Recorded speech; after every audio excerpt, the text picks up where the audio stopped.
It may sound strange to mention, but winter in Cairo can be quite cold. There is no central heating here, so at night in the hotels it can sometimes get chilly. Though we northerners shouldn't really complain. Today we are heading to a very special place, the main treasury of ancient Kemet, the Grand Egyptian Museum. Why did we decide to start our exploration of Egypt not with the pyramids or a city tour, but with the museum? To grasp the complex and often contradictory history that unfolded over more than 5,000 years, we first need to try to organize it all in our minds. And of course, we'd be looking at the greatest masterpieces that have been brought here, so we can mentally place them in context during our journey. The Grand Egyptian Museum wasn't created all at once. The first attempt was made by an Egyptian named Rifarafi al-Tahtawi, who gathered the first known collection and displayed it for public viewing. However, the then ruler Muhammad Ali simply gifted the entire collection to the Austrian Archduke, who was his guest. Al-Tahtawi, devastated by this outrageous injustice, tragically ended his own life. The second attempt was made by a French archaeologist and truly great man, Auguste Mariette. But his efforts also faced challenges. Initially, he was given a space in commercial warehouses, which were frequently flooded during the Nile's overflow, and later a palace, which was neither well designed nor suitably grand for the magnificent masterpieces of ancient Egypt. Finally, it was decided to build a structure specifically designed for Egypt's treasures, complete with glass ceilings, so that the sculptures and reliefs could be viewed under natural sunlight, just as they had been for millennia in Egyptian temples. At first glance, the museum might seem like an enormous warehouse where you don't know where to run or what to look at first. Officially, there are 160,000 items registered here. Discoveries from excavations were brought here in crates, many of which still remain unopened in the museum's basements. There are entire rooms filled with papyri, statues of gods, jewelry, mummies of sacred animals, amulets, furniture, vessels, and Ushepti figurines. And then there are thousands of reliefs, sarcophagi, sculptures and monuments. It's almost frightening to imagine how much time would be needed to carefully examine it all. Probably years? Unfortunately, we don't have that much time, so we've set aside just one day to explore the museum, which means we'll only be sharing our absolute favorite treasures with you. One of the most ancient artifacts, for example, is the funerary mask from the late 4th millennium BCE, found in Upper Egypt in the ancient city of Nichen, whose patron deity was Horus, the falcon-headed god. Every Egyptian pharaoh was considered the earthly embodiment of this god. This mask wasn't just a depiction of a person, but represented the Ka, the vital force or spiritual double that connected the individual to the ancestral power of the lineage. Unlike the mummified body, which would eventually dry out, the Ka remained in the tomb eternally to receive offerings. But for a person's Ka to return to life, there was a specific ritual called the opening of the mouth and eyes. During this ceremony, a priest performed a series of 75 steps to help the deceased symbolically open their eyes and nostril so they could breathe again, their mouths so they could eat, and most importantly, their ears so they could hear their name being spoken by their descendants. This memory of a name was at the core of Egyptian culture. Hundreds of thousands of funerary inscriptions implore the living to pronounce the name of the ancestor, because by doing so you grant them the eternal life. In return, the remembered ancestor would bestow their life force upon the living world and their descendants. So, while this is just a ceramic object on one level, on another, it embodies the entire logic of Egyptian ritual art, even before the pharaonic state had fully emerged. One of my favorite masterpieces, created around the 31st century BCE, is an armor palette. These palettes had a ritual purpose. Green pigment was ground on them to be used for painting the king's eyes during ceremonies. The green color was associated with eternal life. On the front side of the palette there is a large figure of the king wearing the white crown of Upper Egypt. He holds a mace, poised to strike down his enemy, the king of Lower Egypt, in order to establish a unified kingdom. The hieroglyphs at the top read as catfish Na and the arrowhead Mer, the warrior catfish Narmer. This palette is the oldest historical document of Egypt, which is why it was revered for many centuries. All subsequent kings copied this style, depicting themselves surrounded by gods and in an attacking pose. They also sought to establish a connection with the first pharaoh, Narmer, to legitimize their own rule. In total, during the existence of the pharaonic state, around 300 kings from 30 dynasties ruled Egypt. Among them, I want to highlight the king who initiated the era of the Great Pyramids. His name was Necherichet, but his descendants gave him the title Djoser, the sacred ancestor. His fame does not rest solely on his deeds, although he was a highly successful ruler, but rather on the work of his remarkable contemporary and friend, the sage and high priest, astronomer and founder of the Egyptian calendar, Imhotep. Among his many accomplishments, he was the great royal architect. For his king, Necherichet, he built the first Egyptian pyramid, known as the Pyramid of Djoser. This was not only the first pyramid, but also the first grand stone structure in the world. The era of the Old Kingdom is, of course, also linked with the Great Pyramids of Giza.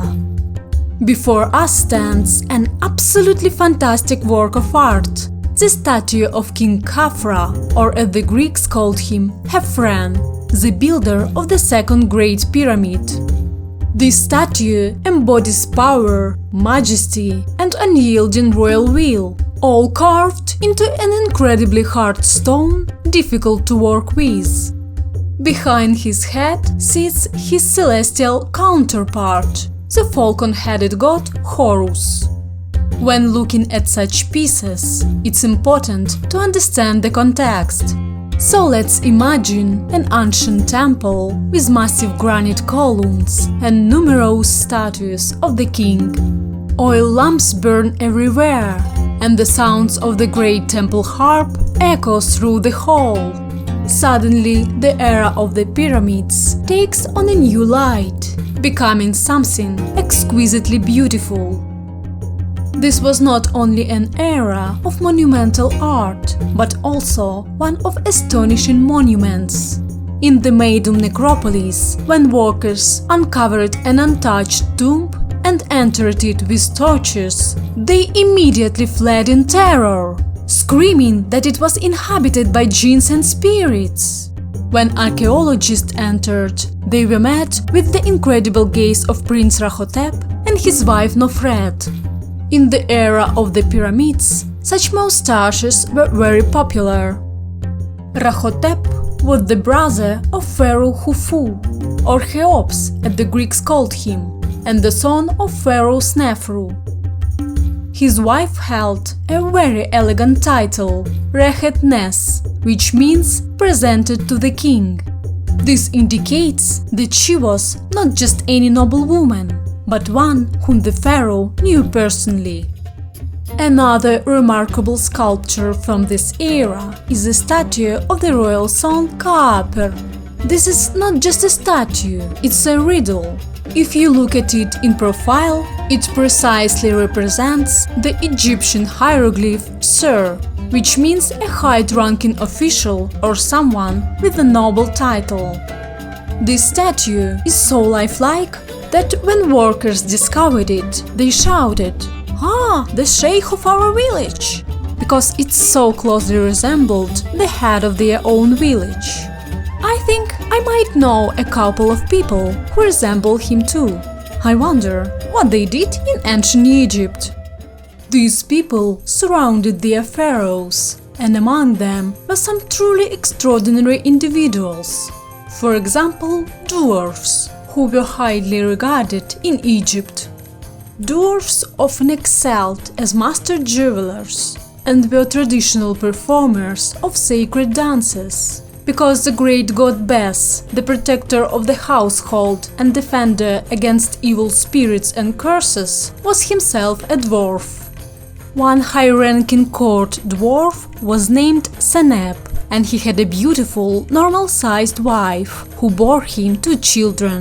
In the sculpture portrait, these children were placed under the feet of the head of the family, so that in the eternal space he appeared to be the same height as his wife. During the reign of King Pepi II, when he was only 8 or 9 years old, one of his nobles, Harkov, embarked on an expedition to distant African lands and returned with a wealth of gifts. But before returning, he sent the young king a list of everything he was bringing and mentioned that among of the treasures was a dwarf from a far-off tribe who danced and sang joyfully, a special gift for his majesty. The young king wrote back to Harkov, promising him various positions and gift in gold, so long as he safely brought the dwarf to the court, ensuring he wouldn't fall overboard or get sick, saying, "For my heart desires this dwarf more than all the gifts of the south." The Old Kingdom was also an era of wisdom, a time of the great thinkers of Egyptian philosophy. In the 25th century BCE, the sage Ptahhotep wrote the Maxims of Ptahhotep, a text that taught that one should place the god within their heart, for the god is not just in the temple, but already resides within the heart of the individual. It also conveyed that art knows no limits. Can an artist ever truly reach the pinnacle of their craft? These words make you view to the statue of the scribe from the 25th century BCE in a different light. The scribe looks into eternity with a slightly anxious gaze, awaiting orders from his master. But this was how he wanted to be depicted for eternity, as the keeper and transmitter of knowledge. The scribe's palette signified that he knew Medu Neter, divine words, as the ancient Egyptians called their language and writing. A person who could write was a guardian of wisdom, one who conversed with the gods in their own language. Therefore, not a fashionable wig, fine garments, or the most expensive materials that could be used in burial, but the depiction of a scribe's palette carried more meaning and status for an ancient Egyptian than anything else. As we move further through the museum halls, we come across one of the visitors' favorite artifacts, the Ka statue of King Awai Brahor from the 18th century BCE, made of wood. This stunning monument was found in an untouched tomb in Dahshur. For comparison, robbers had broken into Tutankhamun's tomb twice before it was discovered by Howard Carter. But this tomb remained completely undisturbed. However, because this era was not as wealthy, even the burial of a king was modest, so it didn't make a mark in the history of archaeology as brightly as Tutankhamun's tomb. but it was the first tomb of an Egyptian king found intact, preserving such a fantastic work of art. In the 16th century BCE, the New Kingdom began, a brilliant era when Egypt expanded its power over the surrounding world. In Egyptian history, we know of at least 6 female pharaohs, but the most famous and successful remains Queen Hatshepsut, who ruled alone for 22 years as Matkere Hatshepsut. Being the daughter of the great king Thutmose I, she was widowed early when her husband Thutmose II died. Unwilling to cede the throne to her stepson, she seized the throne herself. We then move into one of the most challenging periods in Egyptian history, the Amarna period, associated with the religious revolution, when King Amenhotep IV, who changed his name to Akhenaten, beloved of Aten, abandoned the religion of his ancestors and devoted himself to the worship of a single solar disk, the god Aten. Despite the prohibition against worshipping the old gods, this period had its advantages. Artists finally gained freedom from the rigid conventions of earlier times. For example, there is a monument that celebrates the relationships within the royal family, a depiction unlike anything seen before in Egyptian art. Never before was a pharaoh shown in a relaxed pose, as if weary from a long day's work. Previously, all images of pharaohs were fierce, majestic, depicting them triumphing over their enemies. But here, Akhenaten is shown playfully dangling a golden earring before his eldest daughter, while his wife Nefertiti sits beside him with 2 other little daughters. One of the girls gently touches her mother's chin in a delicate gesture. Or there is an image of Akhenaten kissing his daughter. Egyptian art had never portrayed anything like this before. But in this era, personal emotion became something that could be expressed, making it great regardless of how one views its religious reforms. Akhenaten's famous wife, Nefertiti, held the title of Great Royal Wife. However, there is one important detail. She was not the beloved wife. That title belonged to another woman, Kiya, who bore the unique title of Royal Wife, much beloved.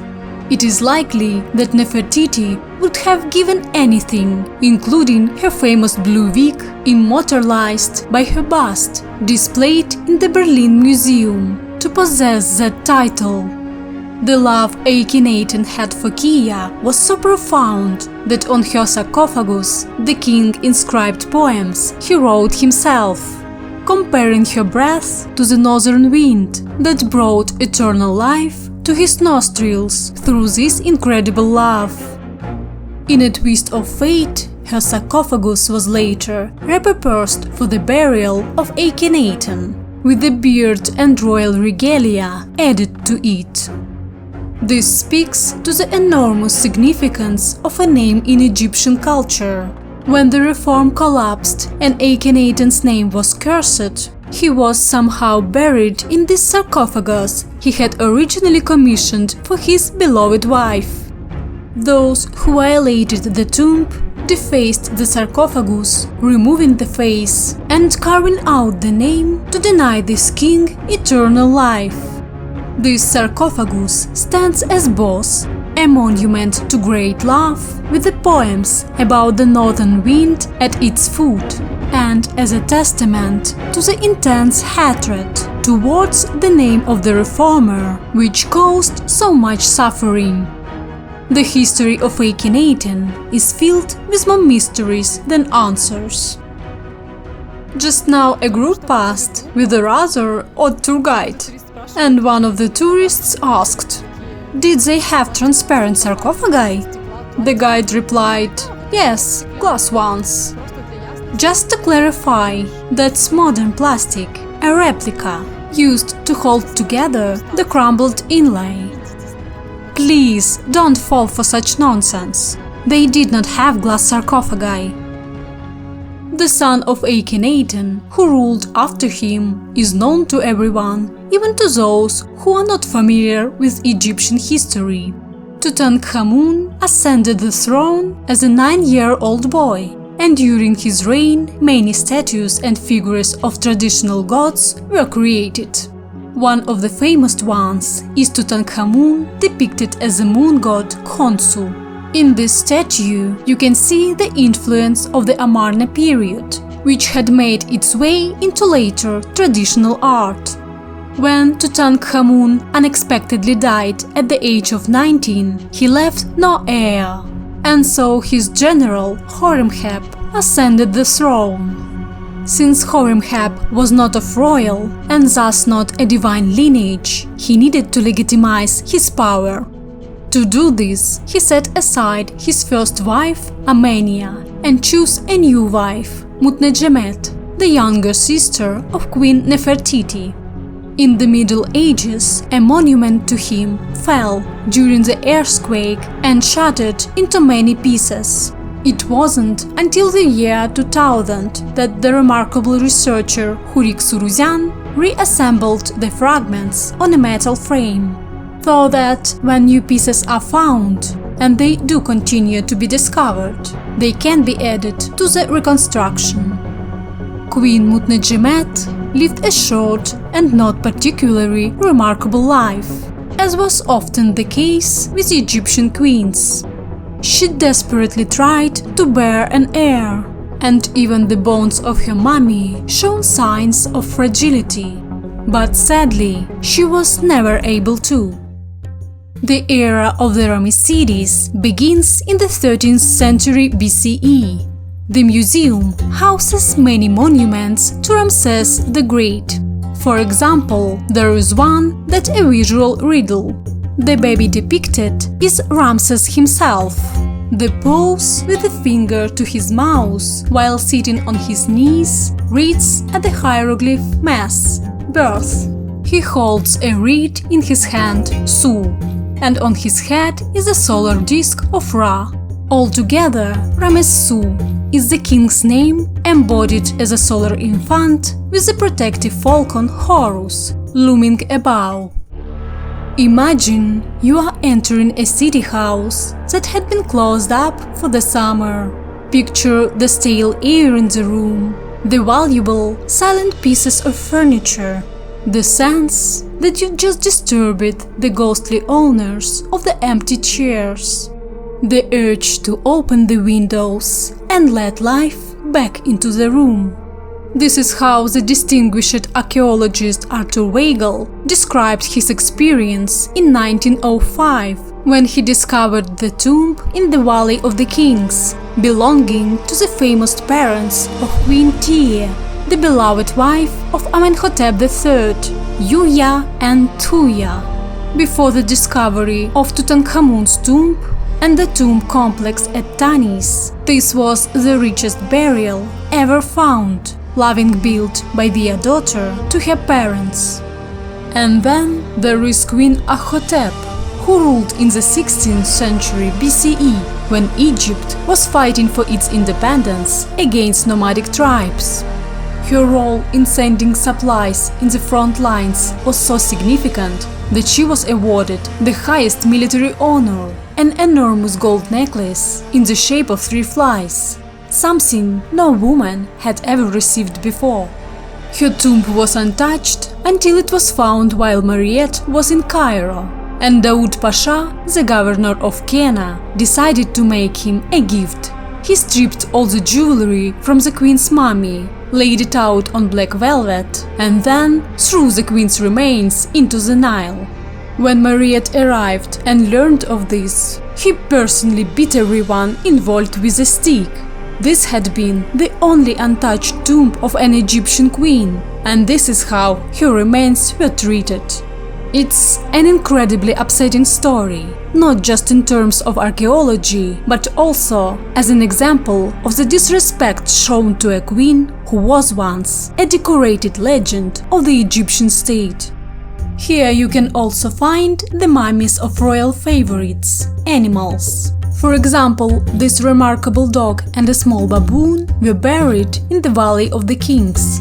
They were interred between the tombs of Amenhotep II and Horemheb. According to studies, the baboon lived a long and happy life, but its canine teeth were removed in childhood to prevent it from biting the royal person. And the dog is both a touching and sorrowful sight. There are also sacred cats displayed here. The sarcophagus of Prince Thutmose's beloved cat, named Tamid, Lady Cat. She was no ordinary stray, but a lady in her own right. One of the famous artifacts is the statue of a hippopotamus from the 19th century BCE. Such hippos were associated with the life-giving force of the Nile. However, you might notice that its legs are slightly chipped. This was done intentionally by the artisan to prevent the creature from moving and causing harm to the tomb owner. For the same reason, not only were statues of other fierce animals slightly damaged, but even hieroglyphs depicting them were sometimes altered. And of course, there are the treasures from Tutankhamun's tomb. The royal ceremonial throne, where on the backrest Tutankhamun is depicted as the sun, and his wife Ankhesenamun, the third daughter of Akhenaten and Nefertiti, as the star Sirius. There is also a wishing cup, and a very important token of love, the lid of an ivory chest. This scene depicts a garden where Ankhesenamun offers Tutankhamun bouquets, while nearby maidservants gather yellow fruits from the bushes, mandrakes, which were considered symbols of incredible passion and the power of Mother Goddess. This item is essentially Ankhesenamun's declaration of love to her husband. Lastly, there is a figure of Anubis, the great lord of the necropolis, who transformed the essence of the decades on their journey to the afterlife. In reality, this is a reliquary. Inside it is an empty space, where ritual items for the opening of the mouth and eyes ceremony of King Tutankhamun were placed. A massive shrine, within which the canopic jars containing the pharaoh's eternal organs were stored, is guarded by the protective goddess Selket. In another room, where photography is forbidden, lies the museum's most famous artifact, the royal funerary mask, made of 10.5 kilograms of gold. Everyone is captivated by the face, which is breathtakingly beautiful. Few, however, pay attention to the back of the mask, where spells are inscribed to transform the king into great primordial god. Spells that are at least 400 years older than Tutankhamun himself. In 2011, during the Egyptian revolution centered around Tahrir Square, a few individuals broke into the museum at night by smashing the glass roof, intending to steal Tutankhamun's gold. Fortunately, these people were not frequent museum goers, and unable to navigate, failed to find what they were after. When the public learned of this the next day, they formed a human chain around the museum for 3 days, while the country was without a government, taking turns to protect it from further intrusion. The same happened around the Alexandria Library and, most astonishingly, around the vast Karnak temple complex. From the minarets, announcements were made about where attempts to breach the temple were being planned, so that people below could prevent it and protect the temple's treasures. These defenders were not just archaeologists and students, but ordinary citizens. This remarkable display of Egyptian national pride transcended religions, cultural codes and languages, all in the name of preserving historical monuments. And this incredible museum, where the sheer magnificence of what you see takes your breath away, is the testament to that. I hope I've piqued your interest, and next time you visit Egypt, make sure to explore this museum, taking your time to stroll between the displays of treasures that were created, in some cases, more than 6,000 years ago.